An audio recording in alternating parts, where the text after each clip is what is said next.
¿Tiene problemas con el suministro de energía? ¿Necesita una planta de luz para la celebración de su evento?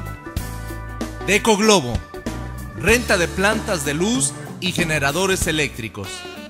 Teléfono 777-162-2323. Impresos Génesis le ofrece la mejor calidad en impresión de libros, folletos, revistas, pósters y cualquier tipo de publicidad impresa. Compare nuestros precios. Precios especiales a escuelas e iglesias. Teléfono 319-6120. Correo electrónico juanreyesandrade@hotmail.com. Expendio de pollo fresquísimo Cuauhnáhuac. Pollo totalmente fresco y de la mejor calidad. Precios especiales a pollerías, comedores, escuelas, iglesias y restaurantes. Surtimos su pedido a domicilio. Estamos ubicados en el Boulevard Cuauhnáhuac, junto al Rastro Municipal de Cuernavaca. Le atendemos de lunes a sábado de 7 de la mañana a 3 de la tarde. Teléfonos 228-1970 y 371-9096. Las iglesias Monte de Sión de la colonia Morelos y la Peña de Oreb de la colonia Antonio Varona, pertenecientes a la Iglesia Getsemaní de la Unión de Iglesias Evangélicas Independientes, presentan su programa Sendas Antiguas. Andad por el buen camino.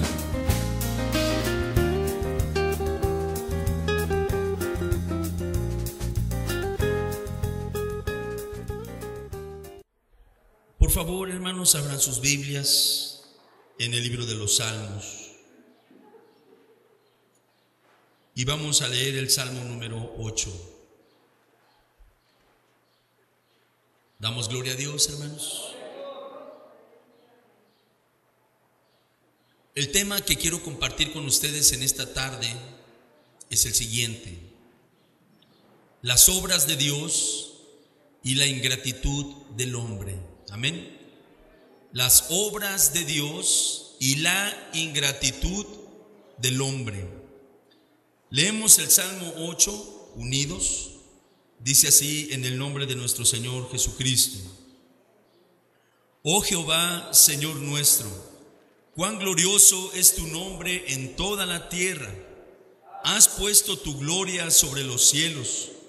De la boca de los niños y de los que maman, fundaste la fortaleza a causa de tus enemigos, para hacer callar al enemigo y al vengativo. Cuando veo tus cielos, obra de tus dedos, la luna y las estrellas que tú formaste, digo, ¿qué es el hombre para que tengas de él memoria, y el hijo del hombre para que lo visites? Le has hecho poco menor que los ángeles, y lo coronaste de gloria y de honra. Le hiciste señorear sobre las obras de tus manos. Todo lo pusiste debajo de sus pies, ovejas y bueyes, todo ello, y asimismo las bestias del campo, las aves de los cielos y los peces del mar, todo cuanto pasa por los senderos del mar. Oh Jehová, Señor nuestro, cuán grande es tu nombre en toda la tierra. Aleluya. Siéntense, hermanos, por favor. Ya hemos orado al Señor pidiendo la guianza en la dirección suya. Decíamos que el tema que vamos a meditar en esta hora es las obras de Dios y la ingratitud del hombre. Amén. Procuraré en los próximos minutos atender, cuando me refiero a las obras de Dios, específicamente a dos obras grandes de Dios, hermosas, gloriosas, y cuyos propósitos y objetivos, cuando Dios realizó estas dos grandes obras, tenía en su mente al hombre, tenía en su mente al ser humano. Amén, hermanos. ¿Me entendió? Le voy a hablar de dos obras grandes que Dios ha hecho a favor del hombre. Dos obras maravillosas, preciosas, gloriosas, que cuando Dios las realizó, estaba pensando en nosotros. Estaba pensando en la raza humana cuando Dios hizo esto. ¿Cuál es la primera de esas obras? La obra de la creación. Amén, hermanos. la obra de la creación. La palabra del Señor nos enseña que el Dios a quien nosotros servimos, a quien nos reunimos para alabarle, al Dios que nos ha salvado, es el creador de todas las cosas. La Escritura nos habla de un Dios creador, amén, hermanos, de alguien que es el origen de todas las cosas. La Biblia no habla del origen de Dios. Si uno va a las primeras páginas de la Biblia, si uno va a los primeros versos de la Biblia, no va a encontrar que la Biblia hable del origen de Dios. Pero sí la Biblia empieza hablando de Dios como el origen de todas las cosas. El primer versículo de la Biblia dice: en el principio creó Dios los cielos y la tierra. Aleluya. Y ya allí de entrada, la Sagrada Escritura nos está presentando a Dios como el creador de los cielos y de la tierra. Amén, hermanos. Y en ese mismo capítulo 1 de Génesis, como el creador de todas las cosas que llenan los cielos, que llenan la tierra y que llenan los mares. Nehemías en un solo versículo es más específico. En el capítulo 9, el versículo 6 del libro de Nehemías, este varón le dice al Señor: tú solo eres Jehová, y tú hiciste los cielos y los cielos de los cielos. Vea la amplitud de la creación de Dios. Nosotros vemos unos cielos, ¿verdad? Pero la Biblia habla de los cielos de los cielos. Nehemías 9:6. Tú solo eres Jehová, y tú hiciste los cielos y los cielos de los cielos con todo su ejército. No solamente hizo la expansión, sino que la llenó. Aleluya. La tierra y todo lo que está en ella, los mares y todo lo que en ellos hay. Y tú vivificas todas estas cosas, y los ejércitos de los cielos te adoran. En innumerables pasajes la Biblia nos muestra pues a Dios como el creador.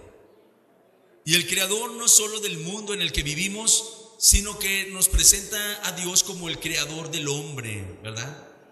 Que dice en el Salmo 100: reconoced que Jehová es Dios, Él nos hizo y no nosotros a nosotros mismos. La Escritura dice que Dios nos hizo. La Escritura dice que Él nos formó del polvo de la tierra. Por eso cuando nuestra vida aquí en la tierra termina, ¿a dónde regresamos? Allí hay una comprobación, Allí hay una comprobación. El cuerpo del hombre vuelve al polvo. ¿Por qué? De ahí fue tomado. Ahí ese fue su origen. De ahí lo tomó. El Señor nos hizo del polvo de la tierra. Por eso no es nada extraño que si el cuerpo de un hombre se sometiera a un análisis químico de cómo está formado, encontráramos muchos elementos que hay en la tierra en nuestro cuerpo. El calcio, el fósforo, el hierro, el magnesio, todos los elementos que están en la tierra, ¿dónde están? En nuestro cuerpo. ¿Por qué? Porque del polvo fuimos creados. ¿Quién nos hizo? El Dios Todopoderoso. En este Salmo 8 que hemos leído, encontramos un propósito en la creación. La creación tiene un propósito. La creación tiene como propósito ser un testigo de la existencia de Dios. Amén, hermano. La creación tiene el propósito de dar testimonio de la existencia de Dios, del poder de Dios, de la sabiduría de Dios, de la gloria de Dios. Por eso el salmista, cuando escribe, inspirado por el Espíritu Santo, dice ahí en el Salmo 8: oh Jehová, Señor nuestro, cuán glorioso es tu nombre en toda la tierra. Porque la tierra está dando testimonio del Dios que la formó. ¿Y qué dice de Él? Que Él es un Dios glorioso.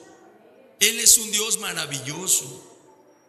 Algunos de nosotros pues hemos tenido la oportunidad de viajar, unos más que otros, ¿verdad? Pero yo estoy seguro que la mayoría ha visto paisajes hermosos. La mayoría en algún momento hemos quedado absortos ante algún paisaje que hemos visto. Nos habla la naturaleza de la gloria de Dios, los grandes valles, las montañas.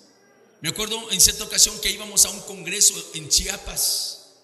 Por tomar, según nosotros, un camino más corto, nos perdimos, pero después le dábamos gracias a Dios de que nos habíamos perdido, porque si no nos hubiéramos perdido, no hubiéramos transitado una ruta tan hermosa de la biosfera de los Montes Azules, allí en la Sierra Chiapaneca. Nos perdimos en territorio zapatista, pero ni siquiera teníamos temor de ellos, porque íbamos absortos contemplando saltos de agua, lagunas, ríos, unos paisajes verdaderamente hermosos. La tierra está llena de la gloria de Dios, ¿verdad, hermanos? Ahí hay un testimonio. Dice: cuán glorioso es tu nombre. ¿En dónde? En toda la tierra. Quizá otros hemos visto paisajes, quizá a través de fotografías, a través de libros o de documentales, pero hemos visto las montañas nevadas, hemos visto los que llaman los hielos eternos, ¿sí? Los polos, la selva, los desiertos. Aún los desiertos tienen mucha belleza.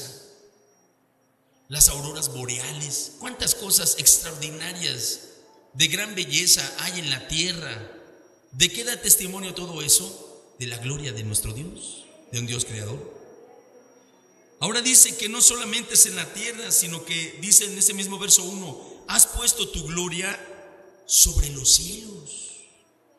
Has puesto tu gloria sobre los cielos. No solamente lo que está en la tierra habla de la gloria de Dios, sino aún lo que está en los cielos. Bendito sea nuestro Dios.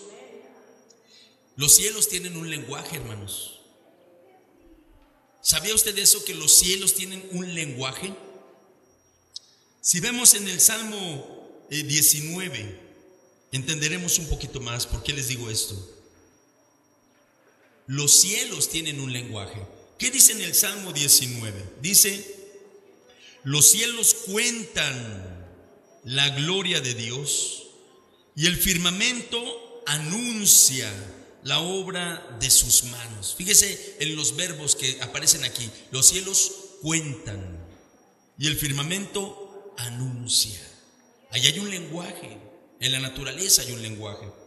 No es un lenguaje como el nuestro. No podemos oír una voz, pero ese lenguaje cubre toda la tierra. Vea lo que dice el verso 2: un día emite palabra a otro día, y una noche a otra noche declara sabiduría. No hay lenguaje, ni palabras, ni es oída su voz. Por toda la tierra salió su voz, y hasta el extremo del mundo sus palabras. ¿Por qué dice no hay lenguaje, ni palabras, ni es oída su voz? Porque el lenguaje de los cielos no es uno como el nuestro. Pero aunque no podemos oír esa voz, pero ha cubierto toda la tierra, declarando la gloria de aquel que lo formó, declarando la gloria de aquel que lo extendió como si fuese una cortina. Bendito sea el nombre del Señor. La gloria del Señor está reflejada pues en la tierra y en los cielos. Y el hombre, de una manera muy natural, podría llegar al conocimiento de este Dios creador, bastándole simplemente contemplar la creación. La simple contemplación de las cosas creadas debería mover el corazón y el espíritu del hombre a una profunda reflexión de por qué están ahí, de cómo es que están ahí y por qué hay tanta belleza en el diseño de la creación, porque hay tanta sabiduría en la forma en que se comporta cada uno de los elementos que fueron creados por Dios. Dice en el Salmo número 8, el versículo 3 y el 4, ahí habla de esa contemplación y de esa reflexión que debe hacer el hombre. Mire la contemplación, aquí está en el versículo 3: cuando veo tus cielos. Allí el salmista ya no está diciendo cuando veo los cielos. Dese cuenta cómo está hablando el salmista. Le está diciendo a Dios: cuando veo tus cielos, cuando veo tus cielos. obra de tus dedos, la luna y las estrellas que tú formaste. ¿Usted las ha visto, hermanos? ¿Usted ha visto los cielos? ¿Ha visto la luna y las estrellas? ¿Ha tenido tiempo para contemplar las obras de Dios? ¿Y esa contemplación le ha movido a pensar en algo? ¿Ha usted reflexionado en algo?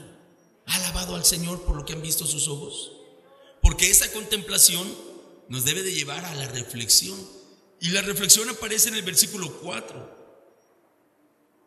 El salmista dice: primero veo cuando veo tus cielos. Y luego dice: entonces digo. Ya hay una reflexión ahí. ¿Se da cuenta, hermano? Ahí ya hay una reflexión. Digo, ¿qué es el hombre para que tengas de él memoria? Y el Hijo del Hombre para que lo visites. Ahí está la reflexión del salmista. Él está viendo la grandeza de los cielos, de sus cielos. Y parece decir: Señor, ¿por qué siendo tú tan grande te acuerdas de mí que soy tan pequeño? ¿Por qué siendo tú tan grande no te olvidas de mí? Me tienes en tu mente, me tienes en tu memoria. ¿Qué es el hombre para que tengas de él memoria? ¿Qué somos nosotros, hermanos? Hay un hermoso himno evangélico que dice su letra: un grano de arena, ¿verdad? ¿Qué somos nosotros? Dice el himno: como un grano de arena. Y sin embargo, Dios tiene memoria de nosotros. Dios piensa en nosotros más de lo que nosotros pensamos en Él. Y luego dice: y el Hijo del Hombre para que lo visites. Ciertamente Dios, al hacer la obra de la creación, ha mostrado una gran bondad para con nosotros, hermanos. Porque mire, todo lo que Él hizo, lo hizo hermoso. Todo lo que Él hizo fue bueno. Esa palabra aparece mucho en el primer capítulo de Génesis. Y vio Dios lo que había hecho y vio que era bueno. Y vio que era bueno en gran manera. Y luego en el libro de Eclesiastés dice el predicador que Él todo lo hizo hermoso en su tiempo. Todo lo hizo bueno, todo lo hizo hermoso. Dice en el Génesis que el Señor plantó un huerto precioso y luego en ese huerto puso al hombre. Es lo que dice aquí el versículo 5 del Salmo 8 que estamos meditando. Le has hecho poco menor que los ángeles. Aquí está hablando ya del hombre. Nos hizo solamente un poco menor que los ángeles, dice la Escritura Sagrada. Pero aún siendo menores que los ángeles, dice aquí que el hombre fue coronado de gloria y de honra. ¿Se da cuenta, hermano? El hombre, como corona de la creación, al ser hecho, al ser formado, el Creador lo coronó de gloria y de honra. Oiga, qué mayor gloria que ser hecho a la imagen y semejanza de Dios.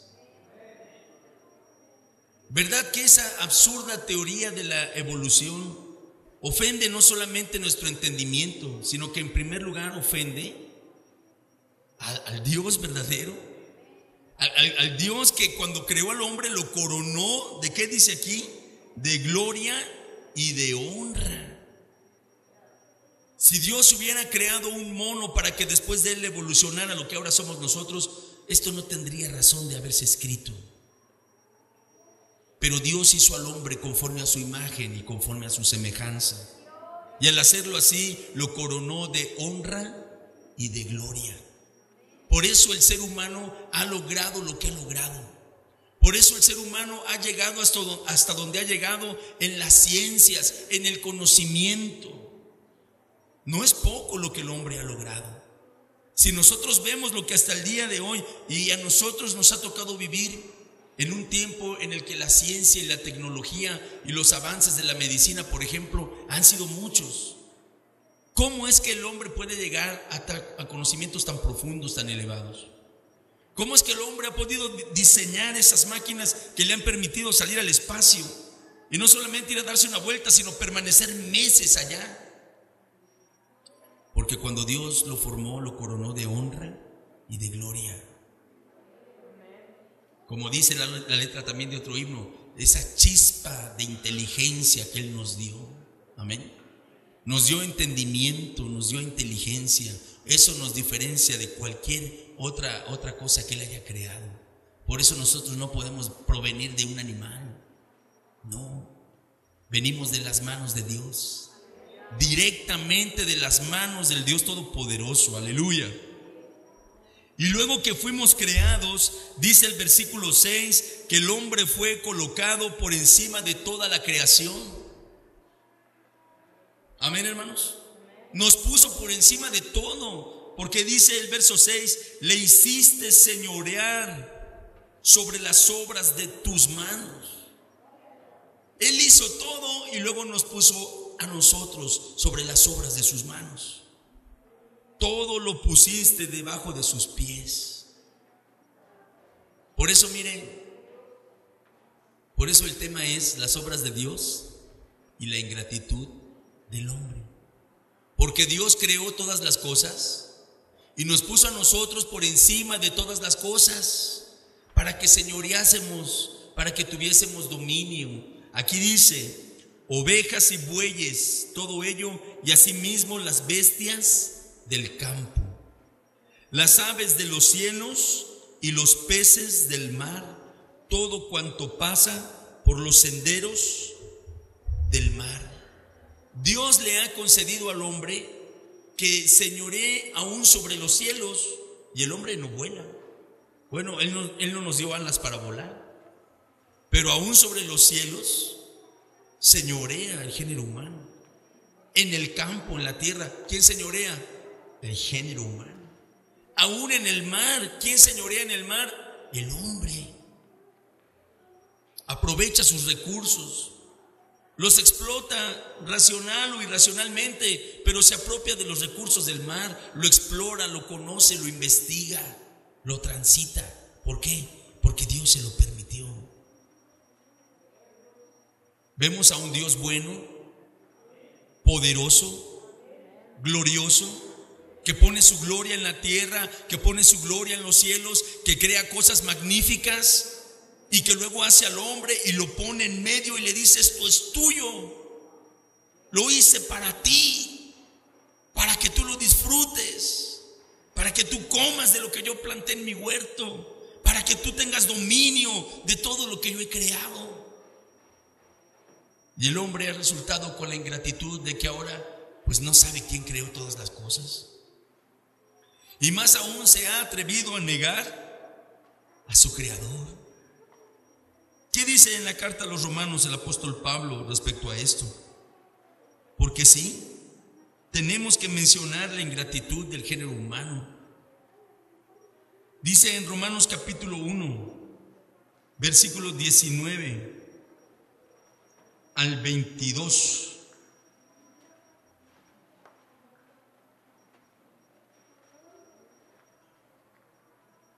Romanos capítulo 1, versículo 19 al 22 dice así: porque lo que de Dios se conoce les es manifiesto. Lo que de Dios se conoce. ¿Se puede conocer a Dios? Claro que se puede conocer a Dios. Pero si la Biblia dice que Dios es espíritu, ciertamente. Y que habita en luz inaccesible, ciertamente. Y que al Padre nadie le ha visto jamás, todo eso es cierto. Pero se puede conocer a Dios. ¿Por qué? Dice aquí, porque lo que de Dios se conoce les es manifiesto, pues Dios se lo manifestó. ¿Cuándo manifestó su existencia al hombre? Cuando creó todas las cosas. Cuando puso su gloria sobre la tierra y cuando puso su gloria sobre los cielos. Está manifestando a los hombres lo que Él es. El versículo 20 añade: porque las cosas invisibles de Él, ciertamente es un Dios invisible. Pero dice aquí, las cosas invisibles de Él, su eterno poder y deidad, se hacen claramente visibles desde la creación del mundo. ¿Qué dice este texto? Dice que el Dios invisible se ha vuelto claramente visible. Amén, hermanos. Por eso el salmista decía: cuando veo tus cielos, obra de tus dedos, la luna y las estrellas que tú formaste, no está mirando a Dios, pero está mirando su creación y está reconociendo a Dios. Aleluya. Es lo que dice aquí. Las cosas invisibles de Él, su eterno poder y deidad, se hacen claramente visibles desde la creación del mundo, siendo entendidas. Dios puede ser no solamente conocido, sino entendido. Aquí dice, siendo entendidas por medio de las cosas hechas, de modo que no tienen excusa. El hombre no tiene excusa, y menos con el intelecto del que ha sido dotado, y menos con las capacidades racionales que tiene. El hombre no tiene excusa, porque ha sido provisto de un excelente razonamiento y tiene a la vista pruebas tan contundentes como la creación. El hombre no tiene excusa, pero ha sido ingrato. ¿Ha sido qué? Ingrato. Dice el versículo 21, vea usted la ingratitud. Pues habiendo conocido a Dios, no le glorificaron como a Dios, ni le dieron gracias, sino que se envanecieron en sus razonamientos, y su necio corazón fue entenebrecido. El hombre se envaneció en sus razonamientos. Empezó a elucubrar en su mente teorías como la de la generación espontánea. ¿De dónde surgen las cosas? Pues así nada más. Surgen. La generación espontánea. O una mezcla de aminoácidos, una mezcla de proteínas. Otros con su entendimiento más entenebrecido dicen, pues vino del espacio, la vida vino del espacio, unos extraterrestres vinieron y plantaron la semilla de la vida en nuestro planeta. Vean la ingratitud del hombre. Buscan las respuestas más ilógicas, más incongruentes y más absurdas para lo que es más cristalino que el agua. Habiendo conocido a Dios, no le glorificaron como a Dios, ni le dieron gracias, sino que se envanecieron en sus razonamientos, y su necio corazón fue entenebrecido. Profesando ser sabios, se hicieron necios. Sí, profesando ser sabios, se hicieron. ¿Y sabe qué dice el necio? No hay Dios. Está viendo las obras de Dios, pero dice, pues no hay Dios. Veía el otro día un reportaje en televisión de una astrónoma que decía, si la Tierra estuviera más cerca del Sol, la vida no sería posible por el calor. Pero si estuviera también un poquito más retirada, tampoco la vida sería posible por el frío. La Tierra resulta que está en el punto exacto y a la distancia exacta y necesaria del Sol para que en él pueda haber vida. Y eso es una casualidad para ellos. Es una casualidad. Y para toda forma de vida sobre el planeta tuvo que haber una casualidad. Tuvieron que coincidir ciertas circunstancias para que floreciera cualquier tipo de vida, Así que es más fácil creer para ellos que hubo millones de casualidades y millones de coincidencias a aceptar que hay un Dios todopoderoso que creó todas las cosas.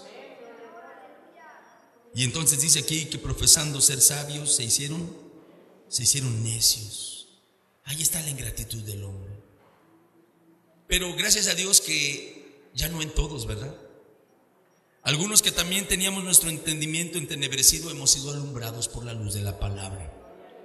Y hemos entendido y conocido que pueblo suyo somos y ovejas de su prado. Aleluya. Que Él nos formó, que el soplo del Omnipotente nos dio vida, aleluya, que Él formó nuestros huesos en lo secreto, aleluya. Amén, hermanos. ¿Cuántos reconocen a Dios como su creador? Él es nuestro creador, Él es nuestro hacedor, aleluya. Me gozo mucho cuando oigo a algunos hermanos orando de esta manera. A veces cuando uno está enfermo, yo he oído a varios orar así, que dicen: Señor, pero si tú me formaste, tú sabes qué tiene mi cuerpo, tú sabes qué es lo que tengo. ¿Quién mejor que tú va a saber lo que tiene mi cuerpo si tú lo formaste? Aleluya, bendito sea el Señor. Pero mire, decía que íbamos a hablar de dos obras. La obra de la creación ciertamente es una obra muy grande, una obra que ha llenado de gloria los cielos y la tierra para dar testimonio de Dios. Pero hay una obra todavía más grande que Dios ha hecho. Hay una obra más gloriosa que la de la creación, más inmensa que el universo, más bella que cualquier amanecer o atardecer, más necesaria aún que el aire que nos da vida. ¿A qué obra me refiero? A la obra de la salvación, a la obra de la salvación. Y cuando el escritor sagrado habla de nuestro Redentor, dice que Él es más sublime que los cielos, aleluya, que Él es más sublime que los cielos. Y fíjese, así como el hombre impío, el hombre pecador, el hombre ingrato no reconoce que Dios es el creador de todas las cosas, también cuando uno se acerca para hablarles de la salvación, inmediatamente exhiben pues la ignorancia o la ingratitud de su corazón. Cuando uno les dice: oiga, ¿y usted ya es salvo? ¿Salvo? ¿Y salvo de qué? Ni siquiera sabían que necesitaban ser salvos. ¿Salvo de qué? ¿No le ha pasado que usted se acerca a hablarle de la salvación a alguien y parece que les está hablando en otro idioma?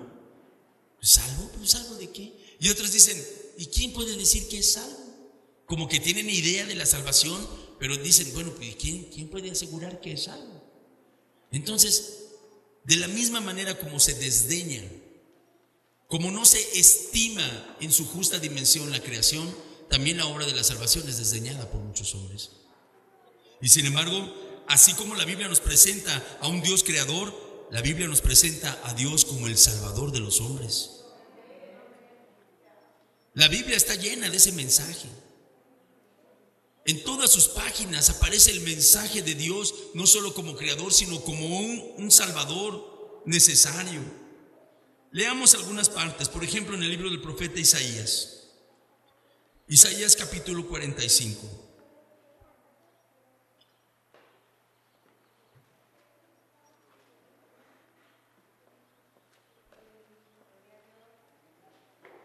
Isaías 45:15. ¿Qué dice Isaías 45:15? Dice: verdaderamente tú eres Dios que te encubres, Dios de Israel que salvas. Dios de Israel que ¿qué? Que salvas.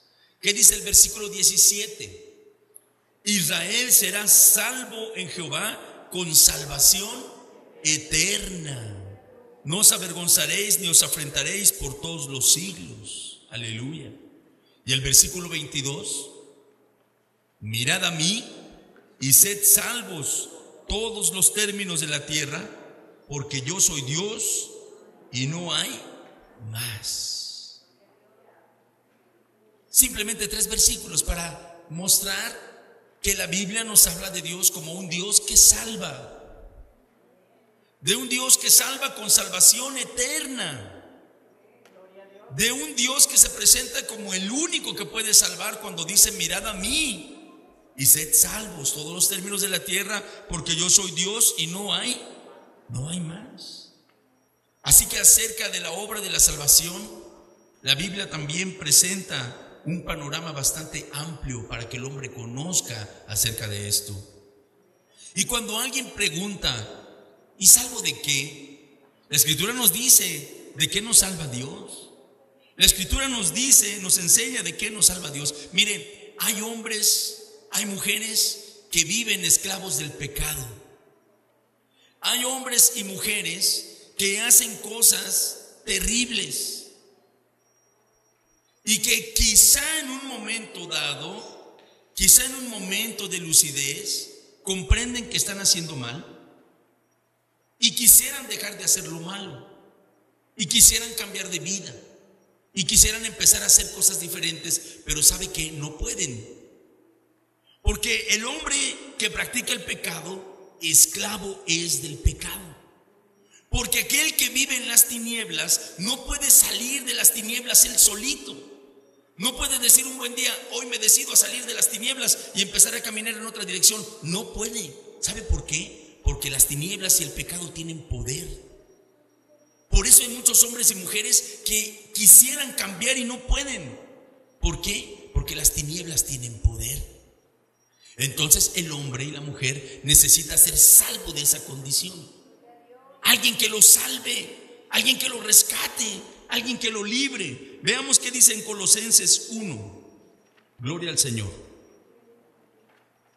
Si usted quiere tomar nota de estos textos, porque si alguna vez alguien le pregunta, ¿y salvo de qué? Pues usted le puede decir, mira lo que dice la Escritura. En Colosenses 1, versículos 13 y 14 dice, el cual nos ha librado de la potestad de las tinieblas. Ahí hay salvación. Esa es salvación. El cual nos ha librado de la potestad de las tinieblas. ¿Cómo puede el hombre ser libre del pecado? Digo, existen hombres y mujeres que hasta han hecho pacto con el diablo.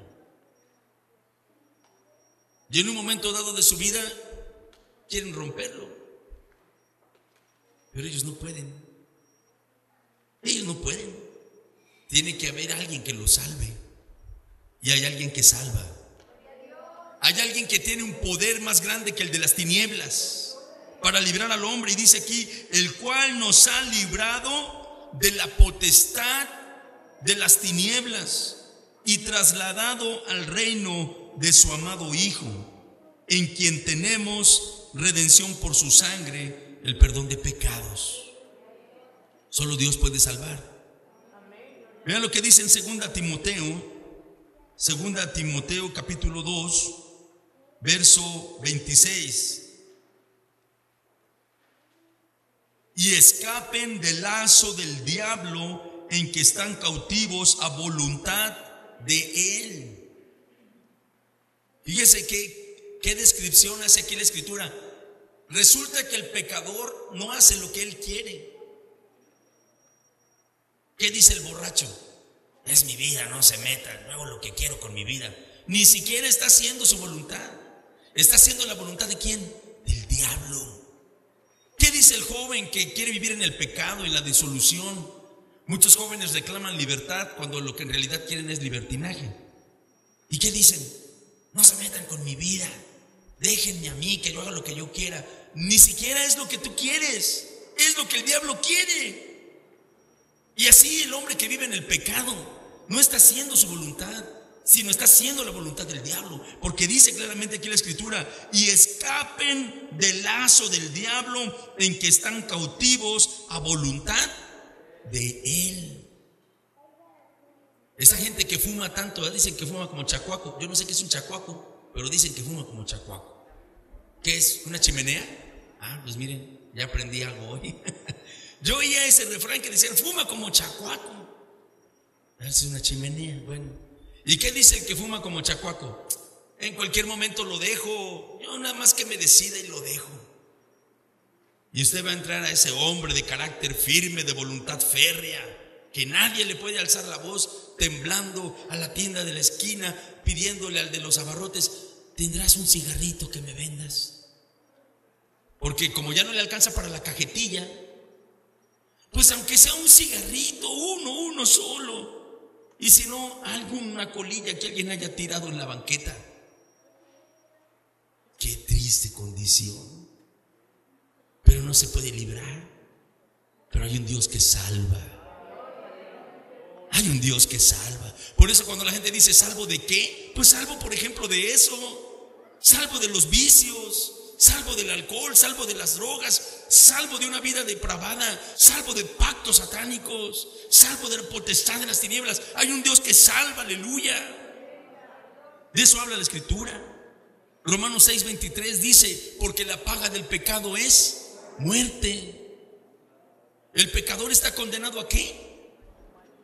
El pecador está condenado a muerte. Es más, el pecador está muerto, porque la sentencia ya está dada, solo es cuestión de tiempo.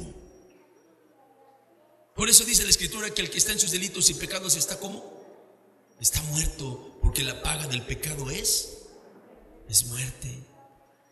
Como se dice de aquellos reos en Estados Unidos que están condenados a la pena de muerte, ellos, aunque todavía falten meses para su ejecución, o quizá años para el día de su ejecución, ellos ya están muertos. ¿Por qué? Porque ya tienen una sentencia y ya solo es cuestión de tiempo para que se cumpla. Así el pecador está muerto, porque ya solo es cuestión de tiempo. Está condenado a muerte, porque la paga del pecado es muerte.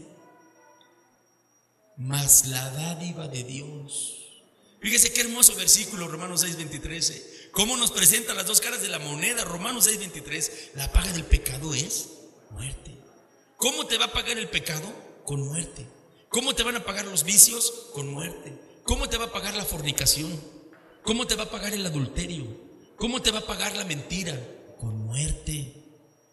Mas la dádiva de Dios es vida eterna en Cristo Jesús, Señor nuestro. Aleluya. Gloria al Señor. Sí, amén, hermanos. Leamos también qué nos dice en Romanos capítulo 1. Gloria al Señor. Allí hay una descripción del hombre que está en el pecado. Romanos capítulo 1, los versículos 29 al 31. ¿De qué te quiere salvar Dios? ¿De qué se trata la salvación? ¿Qué dice en Romanos capítulo 1, versículo 29 al 31? Dice: estando atestados. ¿Sí entiende qué es atestado? Algo que está lleno, pero súper lleno, ¿verdad?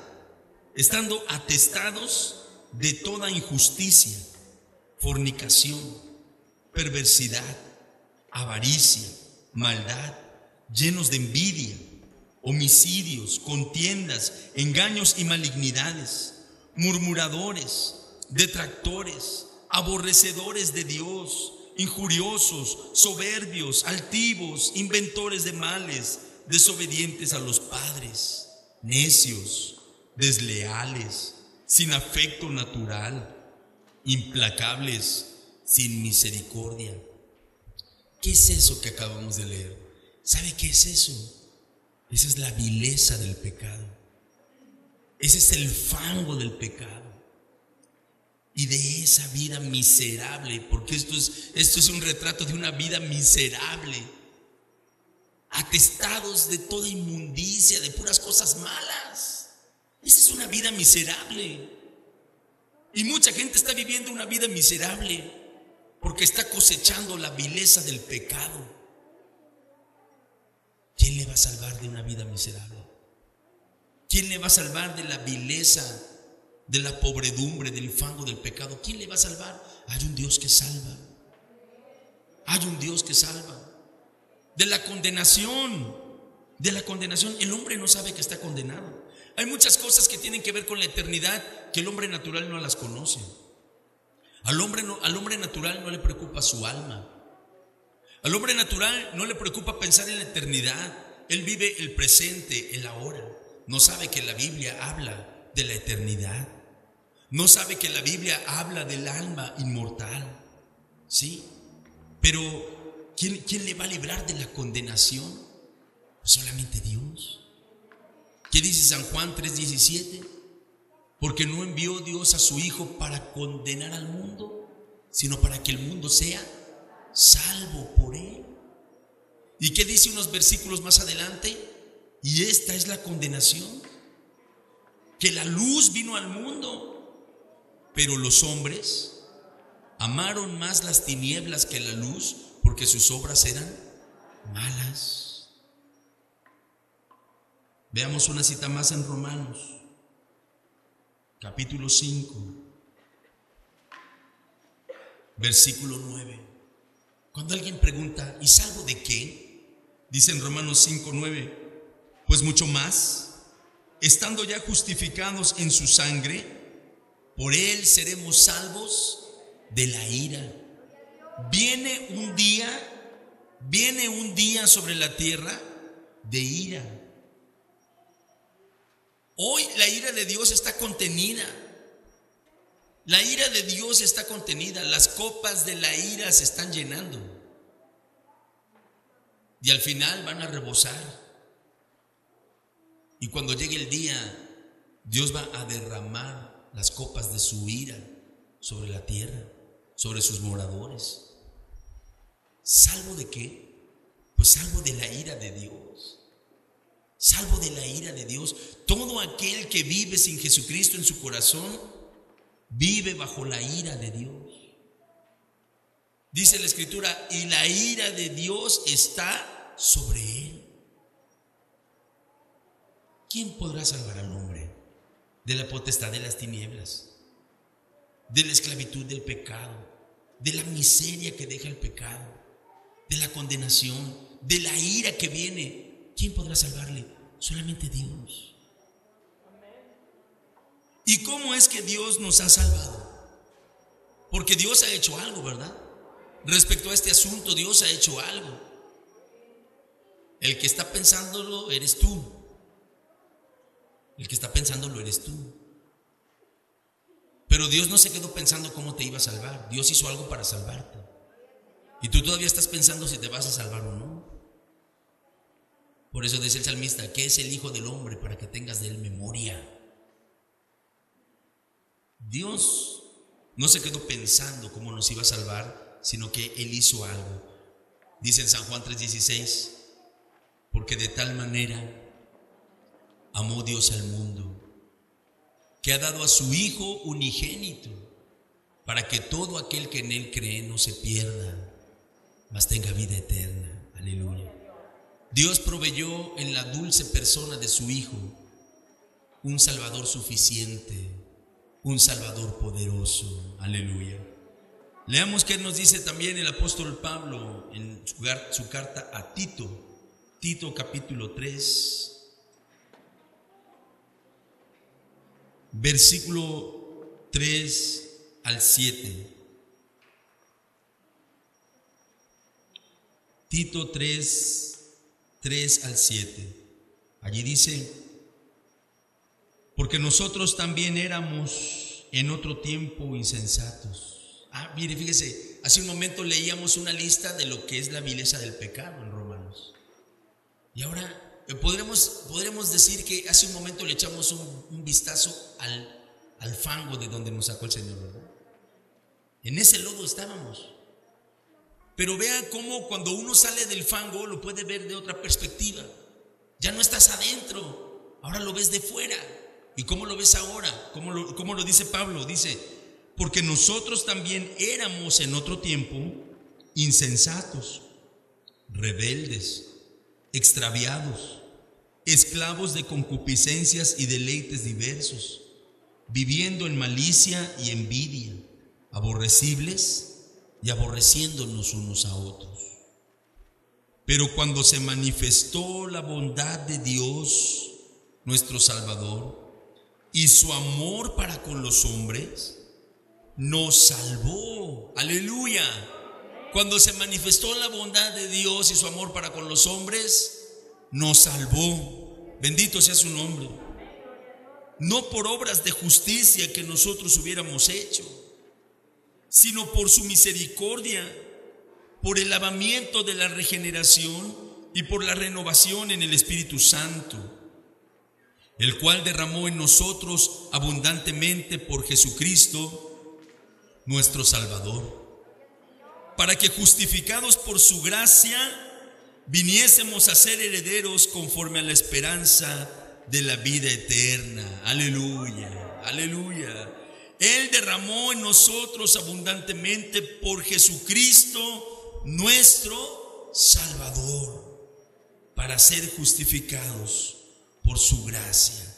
Así que la obra de la creación ciertamente es una obra grande que el hombre debe estimar y reconocer, pero la obra de la salvación es una obra todavía más grande.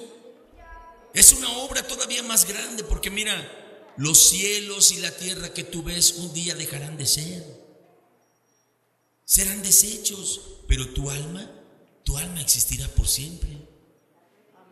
Pero estará en la eternidad con Dios o estará en la eternidad sin Dios. Entonces es más importante que el hombre considere la obra de la salvación.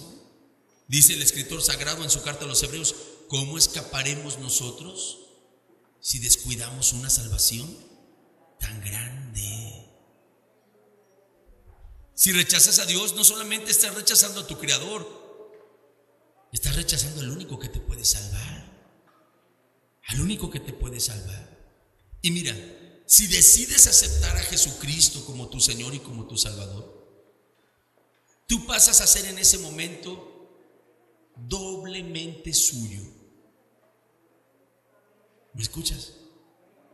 Doblemente suyo. Mira, porque en primera instancia tú eres de Él porque Él te hizo. No es que tú seas un hijo de Dios. Si Cristo no está en tu corazón, tú no eres hijo de Dios. No le creas a esos que dicen que todos somos hijos de Dios. Imagínate que el borracho diga: todos somos hijos de Dios. No, ¿verdad? El mentiroso, el adúltero, el hechicero, ¿a poco ellos pueden decir que son hijos de Dios? No son hijos de Dios, son hijos de su padre el diablo. Así dice la Escritura. Pero son creación de Dios. Todo hombre es creación de Dios. Tú eres creación de Dios. Aun cuando Cristo no está en tu corazón, tú eres creación de Dios. Pero cuando tú aceptas a Cristo Jesús en tu corazón, Él viene a ser no solo tu creador, sino que Él viene a ser tu salvador. Y entonces tú vienes a ser doblemente suyo, porque ya no solo eres su creación, sino que ahora sí eres su hijo. Su hijo, aleluya. Póngase de pie, hermanos, por favor. No seamos ingratos. Valoremos estas obras de Dios que Dios hace para el hombre, amén.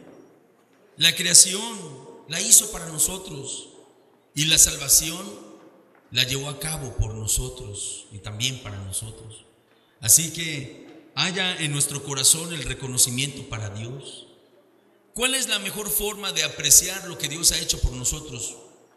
Aceptando a Jesucristo como nuestro Salvador, pidiéndole a Él que nos haga libre del pecado, que nos haga libre de la potestad de las tinieblas, pidiéndole a Él que tenga misericordia de nosotros y nos salve. Y si en esta hora alguien quiere hacerlo, puede hacerlo, tiene la oportunidad de hacerlo.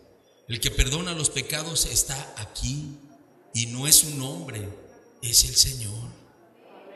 El que limpia el corazón de toda maldad está aquí y es el Hijo de Dios que derramó su sangre.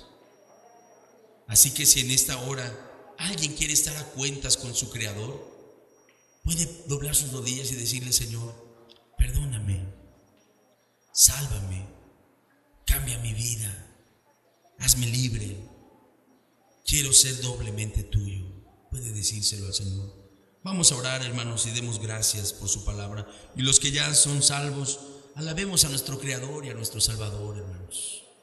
Bendito Señor, nuestro Dios y nuestro Padre. Te alabamos, Señor, te bendecimos con todo nuestro corazón. Te damos gracias, Señor. Te damos gracias porque por medio de tu palabra nuestro entendimiento es alumbrado.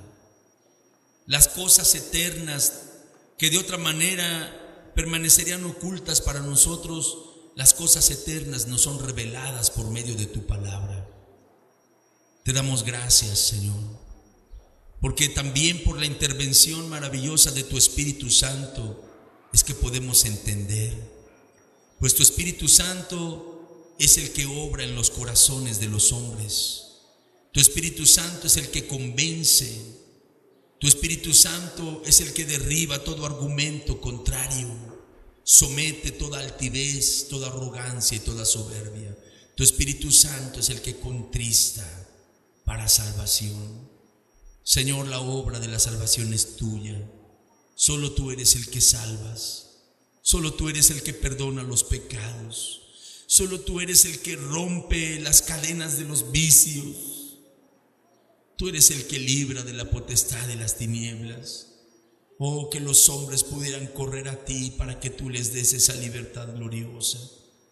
Oh Señor, que tu palabra lleve fruto, que tu palabra sea prosperada en aquellos que la escuchan, como está escrito, porque no me avergüenzo del evangelio, porque es poder de Dios para salvación.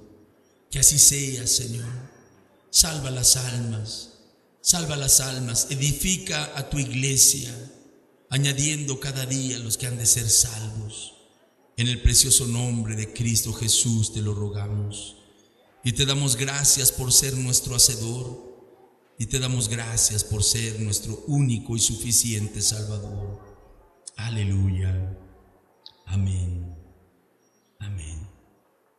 Si usted desea contribuir con el sostenimiento de este programa y ayudarnos para continuar predicando la palabra de Dios, comuníquese con nosotros y le haremos saber las formas en que puede hacerlo. A los teléfonos 044 777 513 8624 y 044 777 162 2323. Muchas gracias y que Dios le bendiga.